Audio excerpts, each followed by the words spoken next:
ആദ്യമായി അള്ളാന്റെ സ്വർഗത്തിലേക്ക് കാലെടുത്തു വെച്ചതാരെന്നറിയോ? കൊല്ലങ്ങളോളം ജീവിച്ച് സ്വാഭാവികമായ മരണം കിട്ടിയ സഹോദരൻ അഥവാ മൂന്നാമത് മരണപ്പെട്ട ആള് ആദ്യമായി കാലെടുത്തു വെച്ച് സ്വർഗത്തിലേക്ക് കയറി പോകുന്ന കാഴ്ചയാ. രണ്ടാമത് സ്വർഗത്തിലേക്ക് പോയതാരെന്നല്ലേ? രണ്ടാമത് ഷഹീദായ രണ്ടാമനുണ്ടല്ലോ, അദ്ദേഹം കുറെ നാളുകൾ ഒന്നാമനെ അപേക്ഷിച്ച് ജീവിച്ചിരുന്നല്ലോ. അയാള് സ്വർഗത്തിലേക്ക് രണ്ടാമത് കടന്നുപോയി. ആദ്യ രക്തസാക്ഷിത്വം സ്വീകരിച്ച മനുഷ്യനാണ് ഏറ്റവും ഒടുവിൽ സ്വർഗത്തിലേക്ക് കാലെടുത്തു വെച്ചത്.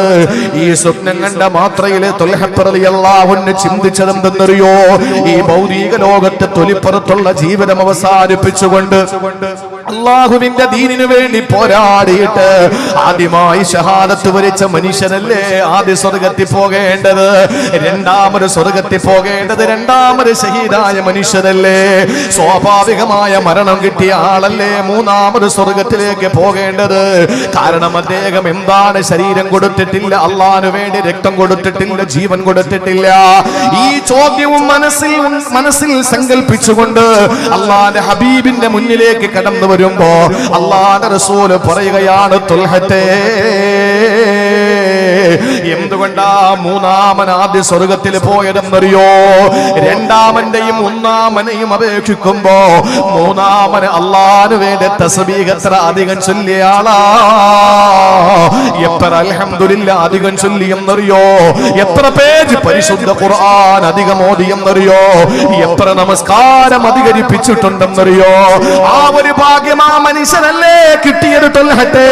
അതുകൊണ്ടാണ് പടച്ചവന്റെ സ്വർഗത്തിലേക്ക് അദ്ദേഹം ആദ്യം കടന്നു പോയതെന്ന് അള്ളാഹുവിന്റെ റസൂൽ പഠിപ്പിച്ചെങ്കിൽ എന്റെ പ്രിയപ്പെട്ട സഹോദരാ, അള്ളാഹുവിന് വേണ്ടി ഒരു ദിവസമെങ്കിൽ ഒരു ദിവസം നമുക്ക് 5 നേരം നമസ്കരിക്കാൻ ഭാഗ്യം കിട്ടിയാൽ, ഇന്ന് ഈ സമയത്ത് ഞാനങ്ങ് മരിച്ചുപോയാൽ അതിനേക്കാൾ ആഗ്രഹിക്കുന്നത് റബ്ബേ നാളത്തെ ഒരു ദിവസം കൂടി ഞങ്ങൾക്ക് തന്നെങ്കിൽ നാളത്തെ സുബഹി നിസ്കരിച്ച് ളുഹർ നിസ്കരിച്ച് അസ്ർ നിസ്കരിച്ച് മഗ്രിബ് നമസ്കരിച്ച് ഇശാ നിസ്കരിച്ച് അതിന്റെ സുന്നത്തുകൾ നമസ്കരിച്ച് അതുപോലെ ഒരുപാട് ദിക്റുകൾ ചൊല്ലിയിട്ട് എത്ര പേജ് ഖുർആൻ ഓതിയിട്ട് എത്ര സ്വലവാത്തുകൾ ചൊല്ലിയിട്ട് അല്ലാഹുവിലേക്ക് അടുക്കാൻ കഴിഞ്ഞാൽ അതല്ലേ നമ്മൾ കാമിക്കേണ്ടത്, ആഗ്രഹിക്കേണ്ടത്.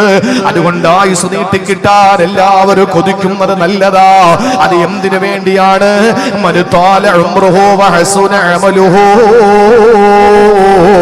ധാരാളം കൊല്ലം ജീവിച്ചിരിക്കുന്ന നന്മയാണ്. പക്ഷേ സുഹൃതങ്ങൾ അതിന്റെ കൂടെ ചെയ്യാൻ നമുക്ക് കഴിയണം. അതല്ലാതെ കഴുതകളെ പോലെ, കുതിരകളെ പോലെ, കന്നുകാലികളെ പോലെ, നാൽക്കാലികളെ പോലെ മൃഗീയമായ സ്വഭാവത്തിൽ ജീവിച്ചാ മതിയോ? അല്ലാഹുവിന്റെ ദീന് മനസ്സിലാക്കാൻ എന്തേ വൈമനസി മുസ്ലിമേ, എന്തേ പ്രിയപ്പെട്ട പെങ്ങളെ നീ അനുസരിച്ച് ജീവിക്കുന്നില്ല? ഇതേത് കാലഘട്ടമാ സഹോദരങ്ങളെ? ഇതേത് കാലഘട്ടത്തിലാ നമ്മൾ ജീവിക്കുക? അള്ളാഹുവിന്റെ പരിശുദ്ധമായ ദീന് ചോദ്യം ചെയ്യപ്പെടുന്ന കാലഘട്ടത്തിലല്ലേ? ശരീഅത്തിന്റെ നിയമങ്ങൾ കൊന്നനം കുറ്റപ്പെടുന്ന കാലഘട്ടത്തിലല്ലേ? പണ്ഡിതന്മാര് പോലും തേജോവധം ചെയ്യപ്പെടുന്ന കാലഘട്ടത്തിലല്ലേ? ഈ കാലഘട്ടത്തിൽ നമ്മൾ ജീവിക്കുമ്പോ ഇസ്ലാമിന്റെ ശത്രുക്കൾ ഇങ്ങനെ രൗദ്രതയോടെ തലയെടുത്തു വരുമ്പോ പ്രിയപ്പെട്ട സഹോദര, നാസ്തികവാദികൾ, നിരീശ്വരവാദ പ്രസ്ഥാനക്കാര്, എക്സ് മുസ്ലിം എന്ന് പറഞ്ഞുകൊണ്ട് രംഗത്തേക്ക് വരുന്ന കാലഘട്ടത്തിലാവുള്ളത്. 1000 വട്ടം ഞാൻ പറയുകയാ, ഈ സമയത്ത് ഈമാ ചോർന്നു പോകാതെ പിടിച്ചു നിർത്തേണ്ട ബാധ്യത നമുക്കുണ്ട് മോളെ. ആരാണ് നിങ്ങൾ പഠിച്ചു വെച്ചോ? ലൂത്ത് നബി അലൈഹിസ്സലാം എന്ന അല്ലാഹുവിന്റെ ദീന് പ്രബോധനം ചെയ്ത ഒരു പ്രവാചകന്റെ പ്രിയപ്പെട്ട ഭാര്യ തന്റെ ശരീരത്തിന്റെ ചുടുകുണമേറ്റുവാങ്ങിയ, തന്റെ മാറിടത്തിന്റെ സുഗന്ധമേറ്റുവാങ്ങിയ, തന്റെ രാത്രികളെ ധന്യമാക്കി മാറ്റിയ ലൂത്ത് നബിയുടെ പ്രിയപ്പെട്ടവൾക്ക് കിട്ടാത്ത ഭാഗ്യമല്ലേ പാലക്കാട് ജില്ലയിലെ ഈ നെണ്ടങ്കിടായ എന്ന പ്രദേശത്ത് നിങ്ങൾക്ക് കിട്ടിയത്? എന്റെ പ്രിയപ്പെട്ട പെങ്ങളെ, അള്ളാഹു നിങ്ങൾക്ക് തന്ന സൗഭാഗ്യം എത്ര വലുതാ! നിങ്ങൾക്ക് കിട്ടിയത് നബിയുല്ലാഹി നൂഹ് അലൈഹിസ്സലാം, ശൈഖുൽ അംബിയാ നൂഹ് നബി അലൈഹിസ്സലാം 950 വർഷം അള്ളാഹുവിന്റെ ദീനിന്റെ പ്രബോധനത്തിന്റെ പാതയിൽ സധൈര്യം മുന്നോട്ട് പോയ ഒരു പ്രവാചകന്റെ, അതും ശൈഖുൽ അംബിയ എന്നറിയപ്പെടുന്ന പ്രവാചകന്റെ പ്രിയപ്പെട്ട ഭാര്യ നൂഹ് നബി അലൈഹിസ്സലാമിന്റെ പ്രിയതമയ്ക്ക് കിട്ടാത്ത ഭാഗ്യമല്ലേ പെങ്ങളെ റബ്ബ് നിങ്ങൾക്ക് തന്നത്? ഏത് വിഭാഗത്തിലാ സഹോദരങ്ങളെ ഞാനും നിങ്ങളുമുള്ളത്? നൂഹ് നബി അലൈഹിസ്സലാമിന്റെ പ്രിയപ്പെട്ട പൊന്നുമോന് കിട്ടാത്ത സൗഭാഗ്യമല്ലേ? എന്തിനേറെ ഞാൻ പറയട്ടെ, ലോകത്തിന്റെ നേതാവ്, മദീനയുടെ രാജാവ്, മക്കയുടെ നേതാവ്, എന്റെയും നിങ്ങളുടെ ഈ ഖൽബിന്റെ രാജാവ്, കണ്ണിന്റെ കൃഷ്ണമണി, ലോകത്തിന്റെ നേതാവ് നബി മുഹമ്മദ് മുസ്തഫ, അവിടുത്തെ പ്രിയപ്പെട്ട മൂത്താപ്പ അബൂ ത്വാലിബിന് കിട്ടാത്ത അനുഗ്രഹമല്ലേ, ഹിദായത്തല്ലേ, നിഅമത്തല്ലേ, ഈമാനല്ലേ, ഇസ്തിഖാമത്തല്ലേ, ഇസ്ലാമല്ലേ അല്ലാഹു എനിക്കും നിങ്ങൾക്കും തന്നത്? അതുകൊണ്ട് കളഞ്ഞു കുളിക്കല്ലേ സഹോദരങ്ങളെ. ഇവിടെ എവിടെയെല്ലാം പ്രതിഷേധങ്ങൾ ഉണ്ടായാലും, എന്തെല്ലാം ഇസ്ലാമിനെതിരെ കുപ്രചരണങ്ങൾ ഉണ്ടായാലും, ഇല്ല, ഞാനൊരു മുസ്ലിമാണ്, ഞാനൊരു മുഅ്മിനാണ്. എന്റെ വാരിയല് കൊണ്ട് മൂടപ്പെട്ട ഹൃദയാന്തരാളങ്ങളിലുള്ള ഈമാനിനെ ഒരു ലവലേശം പോലും തകർക്കാൻ ലോകത്തൊരു ശക്തികൾക്കും കഴിയില്ലെന്നുറക്കെ പ്രഖ്യാപിച്ചുകൊണ്ട് സൽക്കർമ്മങ്ങളുമായി ധീരമായി മുന്നോട്ട് പോകാൻ നമുക്ക് കഴിയേണ്ടതുണ്ട് പ്രിയപ്പെട്ട മുസ്ലിമേ. അതിന്റെ ഒരു ഭാഗമാണ് ഇവിടെ എന്റെ പ്രിയപ്പെട്ട സഹോദരങ്ങൾ നടത്തുന്നത്. അൽഹംദുലില്ലാ. കഴിഞ്ഞ ദിവസം പ്രസംഗിച്ചു കൊണ്ടിരിക്കുമ്പോ അഭിമാനം തോന്നി. മലപ്പുറം ജില്ലയിൽ കാളികാവിൽ പ്രിയപ്പെട്ട സഹോദരങ്ങൾ ഒരു വലിയ ഗംഭീരമായ പരിപാടി സംഘടിപ്പിച്ചപ്പോൾ ആ പരിപാടിയിൽ സംഘാടകരായി അമുസ്ലിം സഹോദരങ്ങൾ എന്നാ നമ്മൾ പറയേണ്ടത്, അമുസ്ലിം എന്നാ പറയേണ്ടത്. സഹോദര സമുദായം ഒന്നും നമ്മൾ പറയണ്ട, സഹോദര സമുദായം നമ്മൾ പറയണ്ട. അത് പുതിയൊരു വെർഷനാണ്. അതിഥി തൊഴിലാളി, അതുവരെ ബംഗാളി എന്ന് വിളിച്ചാൽ നമ്മളിപ്പോ പറയുന്നത് എന്താ? അതിഥി തൊഴിലാളി. എന്തൊരു ബഹുമാനമാണ് അതിഥി തൊഴിലാളി എന്നൊക്കെ വിളിക്കേണ്ട കാര്യമുണ്ടോ? എന്തിനാ അങ്ങനെ പറയുന്നത്? ഞാൻ പറയുന്നത് ആ അമുസ്ലിമീങ്ങളായ നമ്മുടെ സഹോദരങ്ങൾ സംഘാടകരായുണ്ട്. നിങ്ങൾ തൂക്കിയിരിക്കും പോലെ മാലയും തൂക്കി നിൽക്കുക. അത് മാത്രമല്ല, അതില് നേതൃത്വം നൽകിയ 4 പ്രമുഖരായ ലീഡർമാരെ പാണക്കാട് സയ്യിദ് മുഈൻ അലി ശിഹാബ് തങ്ങൾ, ഹൈദർ അലി ശിഹാബ് തങ്ങളുടെ സീമന്തപുത്രൻ ബഹുമാനപ്പെട്ട പാണക്കാട് സയ്യിദ് മുഈൻ അലി ശിഹാബ് തങ്ങൾ അദ്ദേഹത്തിന്റെ കൈകൾ കൊണ്ട് മെമന്റോ കൊടുത്തു. എനിക്ക് അഭിമാനം തോന്നി. സഹോദരങ്ങളെ, 4 ലീഡർമാര് ആരുടെ ഈ സംഘാടക സമിതിയിൽ കസേര പറക്കി, പോസ്റ്റർ ഒട്ടിച്ച്, നോട്ടീസ് വെച്ച്, ഫ്ലക്സ് വെക്കുന്ന മുസ്ലിം അല്ലാത്ത മുസ്ലിമീങ്ങളുടെ ഒരു പള്ളിയുടെ പുനർനിർമ്മാണവുമായി ബന്ധപ്പെട്ട് നടത്തുന്ന പരിപാടിയിൽ, ആ പരിപാടിയുടെ സംഘാടക സമിതിയിൽ അമുസ്ലിമീങ്ങളായ സഹോദരങ്ങൾ ഉണ്ട് എന്ന് മാത്രമല്ല, അവരുടെ ലീഡർമാരെ 4 പേരെ, അതിൽ ഒരാളുടെ പേര് ഞാൻ ഇപ്പോഴും ഓർക്കുന്നു, അയ്യപ്പൻ എന്നാണ്. അദ്ദേഹത്തെ ആ 4 പേരെയും സ്റ്റേജിൽ വിളിച്ചിട്ട് അവർക്ക് ഓരോ മെമന്റോ കൊടുക്കുകയാ. ആര്? പാണക്കാട് സയ്യിദ് മുഈൻ അലി ശിഹാബ് തങ്ങൾ. എന്റെ പ്രിയപ്പെട്ട സഹോദരങ്ങളെ, ഇത് കേരളത്തിൽ മാത്രം ഉള്ള ഒരു വലിയ തൗഫീഖാണ്. ഇന്ത്യയിൽ എല്ലാ സംസ്ഥാനത്തിലും ഉണ്ടാകണമേ എന്ന് ആഗ്രഹിക്കുന്ന വലിയ മനോഹരമായ വർണ്ണശബളമായ കാഴ്ച അല്ലാഹു അത് നിലനിർത്തട്ടെ. അത് അങ്ങനെ ഒരു സംരംഭമാണെങ്കിൽ ഇവിടെ 6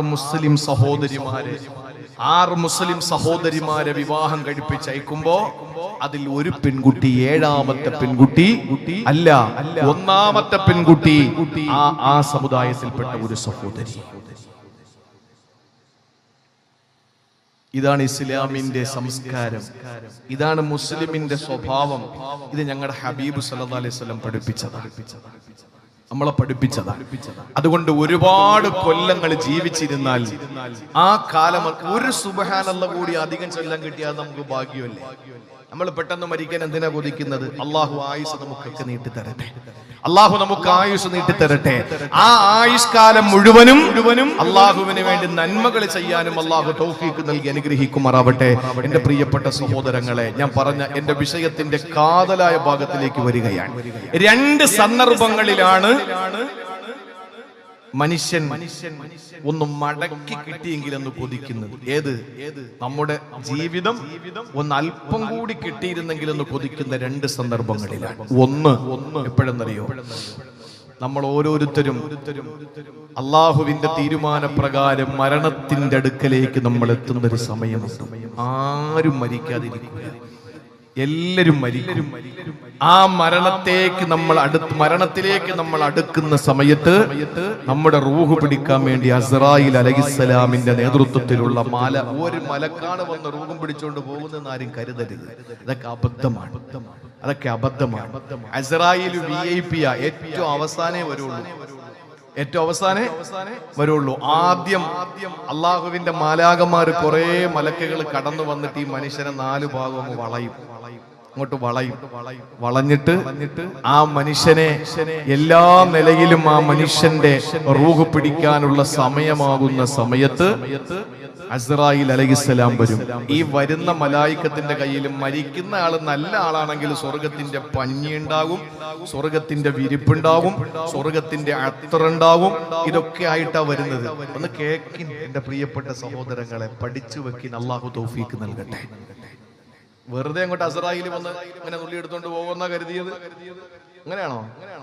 ആദ്യം മലായിക്കത്തുകൾ ഒന്ന് വലയം ചെയ്ത് ആ മലായിക്കത്തുകൾ ഈ കയ്യിലിരിക്കുന്ന അവരുടെ പട്ട് തുണി, വിശാലമായ സ്വർഗത്തിന്റെ ആ വസ്ത്രം ഇങ്ങനെ വിരിച്ച് കാത്തു നിൽക്കുമ്പോ സമയമാകുമ്പോ അസ്റായിൽ അങ്ങോട്ട് വരും. റൂഹിനെ പതുക്കെ പിടിച്ച് ഈ പഞ്ഞിക്കെട്ടിൽ വെച്ച് അതിനെ മടക്കി ഈ മാലാകമാര് 7 ആകാശങ്ങളും കടന്ന് അള്ളാഹുവിന്റെ അടുക്കിലേക്ക് കൊണ്ടുപോയി ഇല്ലിയീൻ എന്ന് പറയുന്ന സ്ഥലത്ത് കൊണ്ടുവന്ന് രജിസ്റ്റർ ചെയ്യും.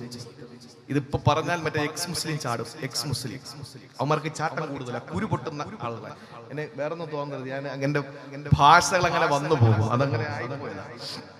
ഞാൻ പരമാവധി ശ്രമിക്കുന്നതിന് വേറൊന്നും പറയാതിരിക്കാൻ. എന്റെ പ്രിയപ്പെട്ട സഹോദരങ്ങളെ, ഈ ഇല്ലിയിലേക്ക് കൊണ്ടുപോയി അതങ്ങോട്ട് രേഖപ്പെടുത്തും. ഇന്നയാള് അൽഹംദുലില്ലാ രേഖപ്പെടുത്തി കഴിഞ്ഞാൽ ആ റൂഹിനെ കൊണ്ടുവന്ന് നേരെ ഇതിനിടയിൽ മയ്യത്ത് എവിടെ കൊണ്ടുപോയിരിക്കും? എവിടെ? പള്ളിയിൽ കൊണ്ടുപോയി അടക്കിയിട്ടുണ്ടാവും. ആ റൂഹിനെ കൊണ്ടുവന്ന് ശരീരത്തിലേക്ക് കൊടുക്കുമ്പോഴാണ് 2 മലായിക്കത്തുകൾ വന്ന് ചോദ്യം ചോദിക്കുന്നത്, ബാക്കി കാര്യങ്ങൾ നടക്കുന്നത്. ഇനി അതല്ല, മോശപ്പെട്ടവനാണ്, വൃത്തികെട്ടവനാണ്, അവൻ എക്സ് മുസ്ലിമാണ്, നിലവിൽ മുസ്ലിം അല്ല, അങ്ങനെയുള്ളവനാണെങ്കിൽ എന്താ സംഭവിക്കാന്നറിയോ? യവന്റെ റൂഹ് പിടിക്കാൻ വേണ്ടിയിട്ട് അള്ളാഹുവിന്റെ മാലാകമാര് വരുന്നത് കരിമ്പടവുമായിട്ടാണ്.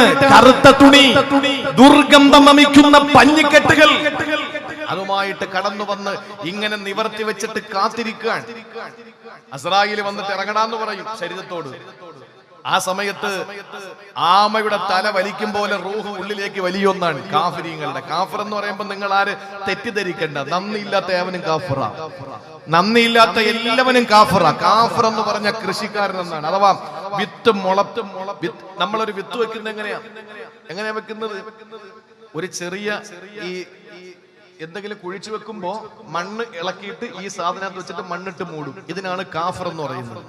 എന്ന് പറഞ്ഞാൽ അള്ളാഹ് തന്ന അനുഗ്രഹങ്ങളൊക്കെ മറച്ചു വെച്ചിട്ട് നന്ദികേട് കാണിക്കുന്നവൻ, അതതിന്റെ അർത്ഥം. അപ്പൊ അവന്റെ അവസ്ഥ എന്താണെന്നറിയോ? അസ്റായിൽ വന്നിട്ട് ഇറങ്ങാൻ പറയുമ്പോ ഇറങ്ങൂല.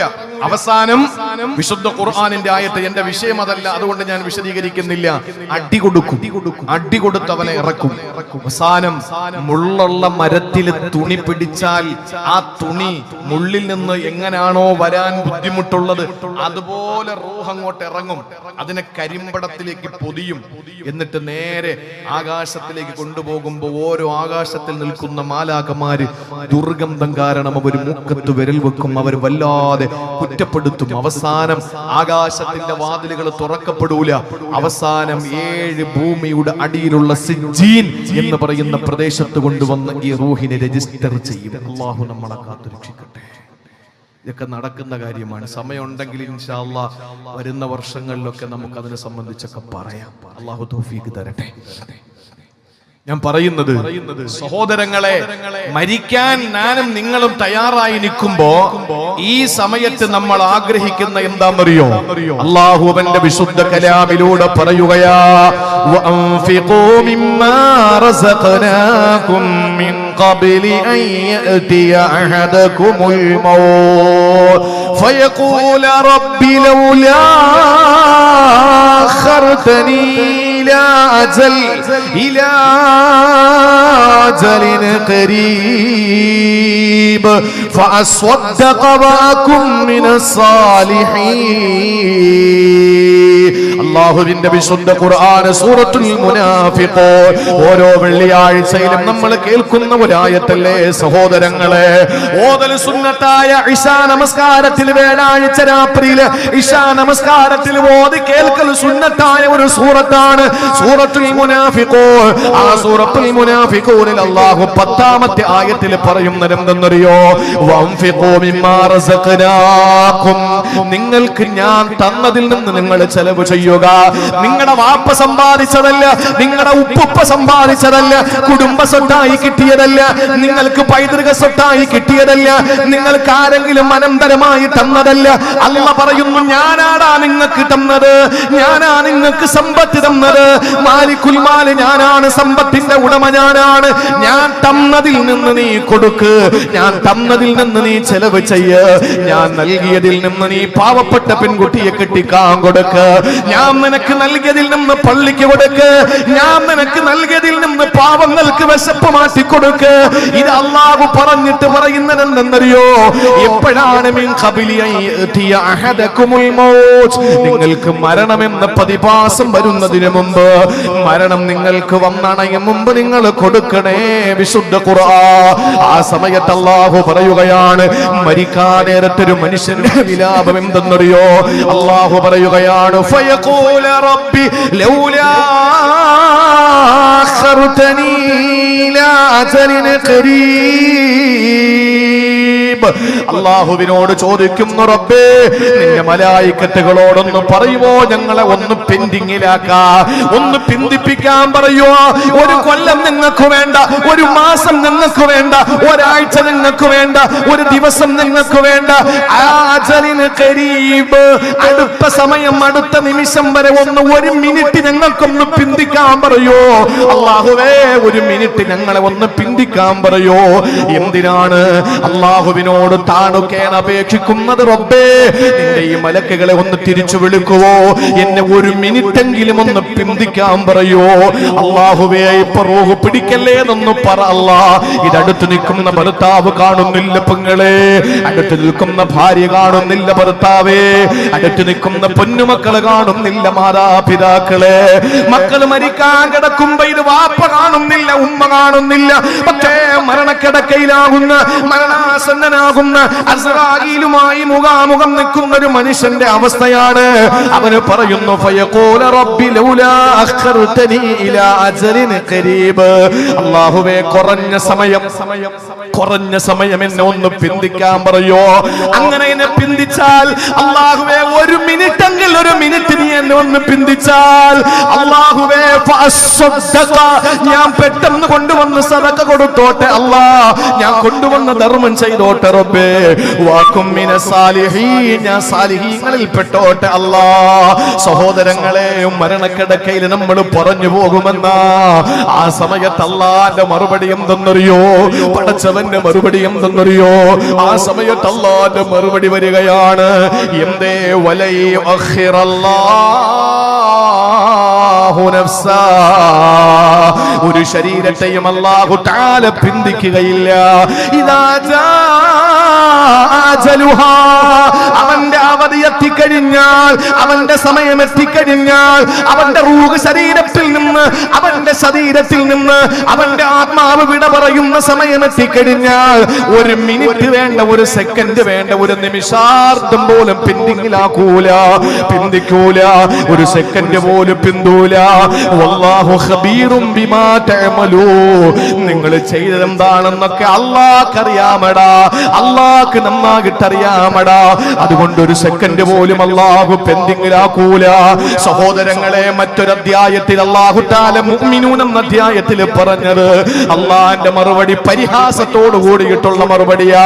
അല്ലാഹു ആക്ഷേപിച്ചുകൊണ്ട് മറുപടി പറയുകയാ, അല്ലാഹു വിമർശിച്ചുകൊണ്ടല്ല മറുപടി കൊടുക്കുകയാ, അല്ലാഹു കുറ്റപ്പെടുത്തിക്കൊണ്ട് മറുപടി കൊടുക്കുകയാ. എന്താണ് അല്ലാഹു പറയുന്നതെന്നറിയോ? അല്ലാഹുവിനോട് ഈ മനുഷ്യൻ പറയും മരണാസന്നനാകുമ്പോ, ഖാല റബ്ബിർജിഊ ലഅല്ലി അഅമൽ സാലിഹൻ ഫീമാ തറക്തു. അല്ലാഹുവേ, എനിക്ക് ചെയ്യാൻ പറ്റാത്ത കർമ്മങ്ങൾ ഇനിയും ബാക്കിയുണ്ട്. ഞാൻ ബാക്കിയാക്കി എത്ര അമലുകളുണ്ട് റബ്ബേ, അതൊന്ന് ചെയ്യാൻ കുറഞ്ഞ സമയം എന്നെ അനുവദിക്കുവോ? ആ സമയത്ത് അല്ലാഹുവിന്റെ മറുപടി വല്ലാതെ നമ്മുടെ ഹൃദയത്തെ പിടിച്ചു കുലുക്കുന്ന മറുപടിയാ. അല്ലാഹു പറയുന്നു, കല്ലാ കല്ലാ കല്ലാ, മിണ്ടാതെ കിടക്കടാ. ഇന്നഹാ കലിമത്തുൻ ഹിയ ഖായിലുഹാ, എല്ലാവരും പറയുന്നത് തന്നെയാടാ, എല്ലാവരും പറയുന്നത് തന്നെയാടാ. കല്ലാ, മിണ്ടാതെ കിടക്കടാ. അങ്ങനെ പറയല്ലടാ, കാര്യം അങ്ങനെ അല്ലടാ, നീ പറയും പോലെ ഒന്നും അല്ലടാ. ഇന്നഹാ കലിമത്തുൻ ഹുവ ഖായിലുഹാ, എല്ലാവരും ഈ സമയത്ത് പറയുന്നത് ഇങ്ങനെ തന്നെയാണ്. എടോ, നിനക്കറിയണോ, വമിൻ വറാഇഹിം ബർസഖുൻ ഇലാ യൗമി യുബ്അസൂ, ഇനി നീ ചെല്ലാൻ പോകുന്ന ഒരു ചെറിയ ബർസഖിലാ. ബർസഖ് എന്ന് പറഞ്ഞാൽ മറ, ബർസഖ് എന്ന് പറഞ്ഞാൽ ഒരു കുണ്ട്, ബർസഖ് എന്ന് പറഞ്ഞാൽ ഒന്നും കാണാൻ പറ്റാത്ത ഖബർ. ആ ഖബറിൽ നീ കിടക്കണം ഏതുവരെ എന്നറിയോ? ഇലാ യൗമി യുബ്അസൂ, നശീകരനായ ഇസ്രാഫീൽ എന്ന മലക്ക് ആ ഊതൂതുന്ന സമയം വരെ നീ ഖബറിൽ കിടക്കണം. ഇത് അല്ലാഹുവിന്റെ മറുപടിയാണ്. അതുകൊണ്ട് സഹോദരങ്ങളെ, ഒരു നിമിഷാർദ്ധം പോലും നമ്മളെ അല്ലാഹു പിന്തിക്കൂല. ഇത് ഖുർആനാണ്. ഒന്ന് ചിന്തിക്ക്. ആ സമയത്ത് ഇബ്നു അബ്ബാസ് റളിയല്ലാഹു അൻഹു പറയുന്നു, സക്കാത്ത് കൊടുക്കാത്ത മനുഷ്യൻ, പാവങ്ങളെ സഹായിക്കാത്തവൻ, പള്ളി വെച്ച് കൊടുക്കും. പള്ളി, അതുകൊണ്ടാണ് നമ്മൾ അള്ളാഹുവിന്റെ പരിശുദ്ധമായ ദീനിനെ അനുഗ്രഹമായി ലഭിച്ച ഏറ്റവും വലിയ ഈ ലോകത്തെ ഖൈറുൽ ബരിയ, ഈ ലോകത്തെ ഏറ്റവും അത്യുന്നതരാരാണ്? അള്ളാഹു അനുഗ്രഹിച്ച ഈമാനുള്ള നമ്മളാണ് ഏറ്റവും വലിയ അനുഗ്രഹീതർ. ഞാനൊന്ന് ചോദിച്ചോട്ടെ, ഒറ്റ കാര്യം ചോദിച്ചോട്ടെ. ഇവിടെ മുൻ എം എൽ എ ആരാ? ഭാവിയിലെ എം എൽ എ ആണ് ഇരിക്കുന്നത്. മുൻ എം എൽ എ ആരാ? ഇവിടത്തെ എന്ത് ചെന്താമരാക്ഷൻ അല്ലേ? ഇപ്പൊ മൂപ്പർ എന്താ പണി? ഇല്ല. ചെന്താമരാക്ഷൻ എന്ന് പറയുന്ന നമ്മുടെ എക്സ് എം എൽ എ ഇവിടെ വന്നാൽ അയാൾ നോട്ടീസിൽ എങ്ങനെ പേര്? ചെന്താമരാക്ഷൻ എന്ന് പറഞ്ഞാൽ എന്റെ ബ്രാക്കറ്റിൽ എന്താ വെക്കുക? X M L A. എന്തുകൊണ്ട് അങ്ങനെ വെക്കുന്നത്? ഇപ്പൊ നിലവില് ഒന്നുമല്ല, മുമ്പുണ്ടായിരുന്നത് വിലപിടിപ്പുള്ള ഒന്നായിരുന്നു. അതുകൊണ്ടാണ് എക്സ് എം എൽ എ വെക്കുന്നത്. ഇവിടുത്തെ മന്ത്രി ആരാ? മുൻ മന്ത്രി